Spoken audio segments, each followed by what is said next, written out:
அனைவருக்கும் வணக்கம். இன்றைய தலைப்பு மகாகவி பாரதியார்.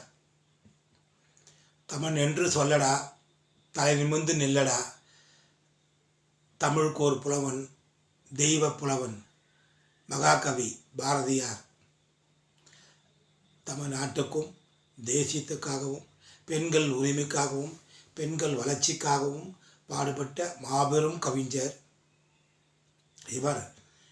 பாடல்கள் மூலமாக ஓடி விளையாடு பாப்பா, நீ ஓய்ந்திருக்கலாகாது பாப்பா, கூடி விளையாடு பாப்பா, பிறர் குழந்தையை வையாதே பாப்பா, காலை எழுந்தவுடன் படிப்பு, பிறகு கனிவு தரும் நல்ல பாட்டு.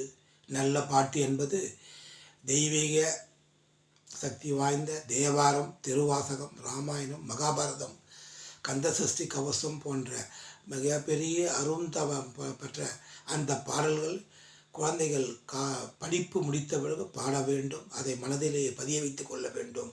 அப்போதுதான் தன்னம்பிக்கை வளரும் என்பதற்காகவும், பிறகு மாலை முழுவதும் விளையாட்டு என்றார். அது உடலுக்கும் மனதுக்கும் தெம்பை அளிக்கும் என்ற காரணத்துக்காக அந்த பாடலை பாடினார். மேலும் பொய் சொல்லக்கூடாது, பிறரை புறம் சொல்லக்கூடாது. இப்படி இந்த ஒழுக்க நெறியோடு நாம் வாழ்ந்தால், பிள்ளைகள் வளர்ந்தால் அல்லது வளர்க்கப்பட்டால், அந்த குழந்தைகள் தெய்வத்தை வணங்க வேண்டிய அவசியமில்லை.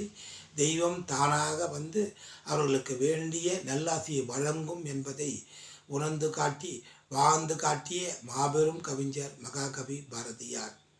இவர்தான் பெண்கள் சம உரிமைக்காகவும் பெண்கள் உரிமைக்காகவும் கல்வி முன்னேற்றத்துக்காகவும் தமிழ்நாடு முன்னேற வேண்டும் என்பதற்காகவும் அரும்பாடுபட்ட தலைவர்களில் ஒருவர். அப்பேற்பட்டவர் தான் இந்த உலகத்தில் உணவு என்பது அனைவருக்கும் தேவை, உணவு என்பது அனைவருக்கும் தேவை என்பதற்காகத்தான் தனி ஒருவனுக்கு உணவில் எனில் இந்த உலகத்தையே அழித்து விட வேண்டும் என்று சொன்னார். காரணம், உணவு என்பது அனைவருக்கும் பொதுவானது. அதை தானமாக வழங்க வேண்டும். இருப்பவர் இல்லாதவருக்கு கொடுத்து உதவ வேண்டும் என்பதற்காகத்தான் அந்த ஒரு அனைத்தரமான கருத்தை, தனி ஒருவனுக்கு உணவில்லை என்பதில் இந்த ஜகத்தினை அழித்துவிடும் என்று கடுமையாக சாடினார்.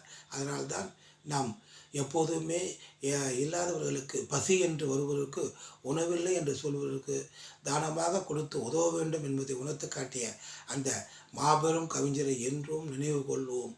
நல்லதே நினைப்போம், நல்லதே நடக்கும். நன்றி.